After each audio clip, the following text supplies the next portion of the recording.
you're going to want to sit down for this one, because what you're about to see is the most vital jolt of reality that a coddled young generation like myself in modern America needs, and it comes from North Korean defector Yeonmi Park. I honestly left this video with gratitude for even the most ordinary things and values we take for granted, and I think that's exactly what students at the Atlantic University also realized when Yeonmi gave the vital contrast between the most brutal communist dictatorship that exists in the world today. Watch this clip before I tell you more about it. Hi, I'm Alana. So since you've been in America, what is one thing that you think Americans take for granted that you love? It's choice. Choice. I don't think Americans understand what a unique thing to have a choice. Choice to where you live, what you do, who you marry, what you even eat. When you go to restaurants, you have at least dozens of them to choose from. In North Korea, we don't have a cookbook because nobody can afford the ingredients to make different kinds of food. So I think that's what I see, that Americans don't understand how unique the way of life is here. Okay, thank you. Thank you.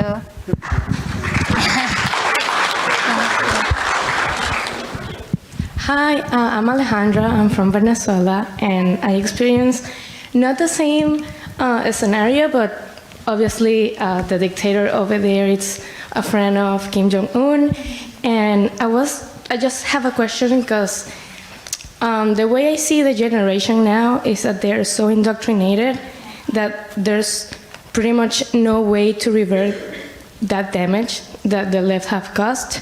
And do you think any possibility that we can change that in the near future, maybe? Yeah, thank you. I definitely see that. I think, like people from Venezuela, Cuba, or Iran, and North Korea, none of them want to live under socialism. That's why we escaped. And all these people living in democracy, they want to bring the socialism to this country. And the reason why I think they think that way is because of the American education system became a huge propaganda tool. It became an indoctrination camp, like North Korean schoolrooms. And I think once we realize what is getting into our children's minds, and also we realize how American media became liars, and they became a propaganda tool as well. Once we see that, and this hijacking of these big institutions, then I think we can change that. But first is definitely education, that our children getting brainwashed, and my son is too. I worry about that every day, and people really don't understand how bad it got in this country right now. And what else do you even expect? The education system you see today is heavily permeated by Marxist reading of economics and society, and it's reflected in the fact that liberal professors in America outnumber conservative-leaning professors by a factor of 12 to 1. Of course, I think it's safe to say that basically none of the sympathy of socialism is coming from a place of admiration for dictatorships like North Korea, but rather a complete misunderstanding of free markets and capitalism as a system of producing the material wealth these students enjoy. Poll from last year showed how the rise of the socialist millennial is certainly a real thing, as nearly 43% of people aged between 18 to 34 in the US believe socialism is the ideal economic system. All of that comes from the utopian visions of socialism they've been shown with models like the Nordic countries and the demonization of free markets that happens way too often in academia. Young college students may actually be the most prime for this kind of programming because students are often struggling to find their feet in life financially, and the idea of cold economic competition under capitalism looks like the roots of their troubles. Granted, there's a lot that's wrong with America's capitalist system with things like corporatism and crony capitalism. In that case, the markets need to be freed up even more rather than changing the fundamental economic system of this country entirely. But that's a conversation for another day. Right now, I think this kind of disillusionment you're seeing in students with modern America and the enchantment with socialist countries is a combination of two things: a complete lack of self-awareness at how the systems and materials wealth they benefit from is the result of fundamental ideas of individualism that lie at the root of this country's founding, and secondly, a complete ignorance and ungratefulness at how difficult it is to achieve for most other nations across the world. Perhaps all it takes is someone like Yeonmi to give them the big picture perspective to young American students. Hi, my name is Danny. You talked a lot about human rights activism. What's a good way for a college student to get involved with that? What's a good first step? Yes, first step is do not join the United Nations. I mean, they are the biggest, most useless organization I've ever seen in my lifetime. I'm sorry, but I have spoke at UN multiple times and complete degenerates. I'm so sorry. They let North Korea, China, Saudi Arabia, they let them decide who are the human rights violators. This is a joke, right? It's a show. So when you want to become a human rights activist, I think it's really important to find your own path and not following this mainstream. And BLM people say they are like fighting for human rights too, right? So it's not at this point embarrassing to even say that because human rights got hijacked by so many social justice warriors. They're like, what are you actually fighting for? So yeah, I think don't look for big institutions, and it needs a lot of innovation. So like think about it as a business. We need to innovate these NGO spaces as well. Thank you. Thank you.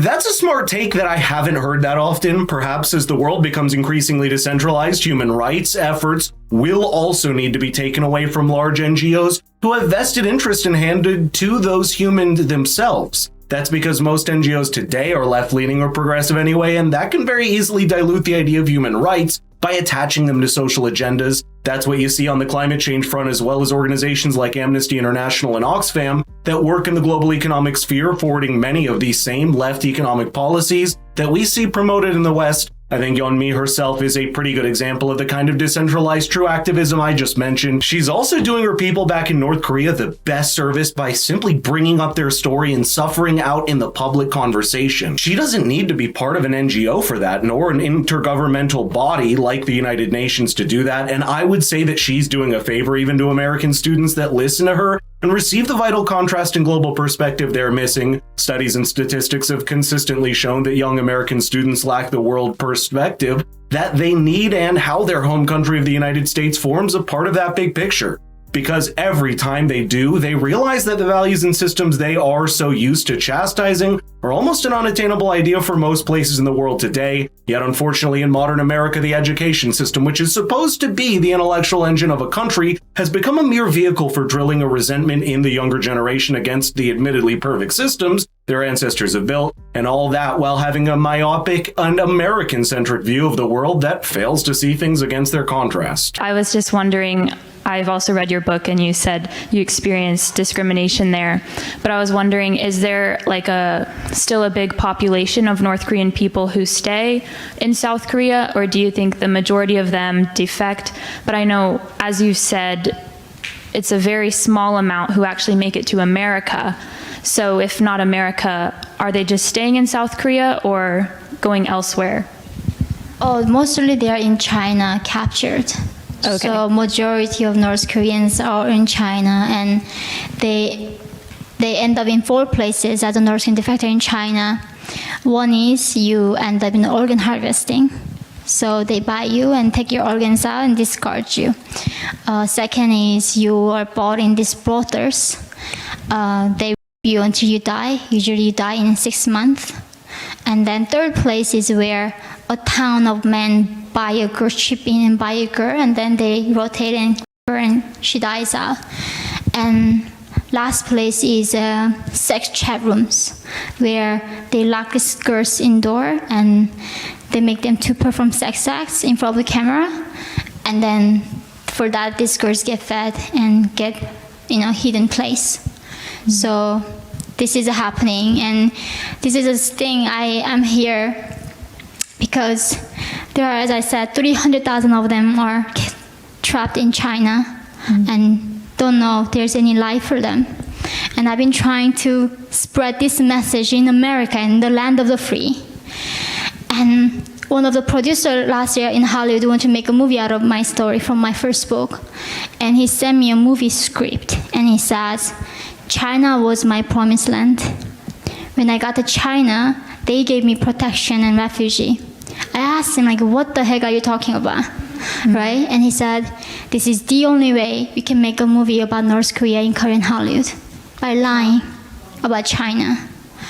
And that's why no Michelle Obama or Mark Clooney or none of these people would sit down with me, talk to me, because they all making money out of China. Have you noticed that patterns as well? It's not just an embrace of collectivist and cultural Marxist ideas that seem to have found vogue with the international modern left, but also the countries like China that often bend the knee to it. If Donald Trump's rhetoric on China was too tough for the left's liking, then giving into China's cultural and media narrative is no way to deal with that country either. We saw a string of somewhat disturbing events in the last few years that demonstrate exactly this. For example, a couple years ago, we saw the NBA and former player Dwight Howard come out and apologize to China, and for what? During a playoff in Taiwan, he dared to call Taiwan a country during a promo video, which angered the Chinese fans since they don't consider Taiwan a separate country. Even Chinese state-run media Global Times called on him to offer a public apology for saying something which, by the way, is official American policy on the China-Taiwan conflict. When you put the pieces together, all you see is a country that's losing the core values that make it great, while also losing the grit and courage that comes from it.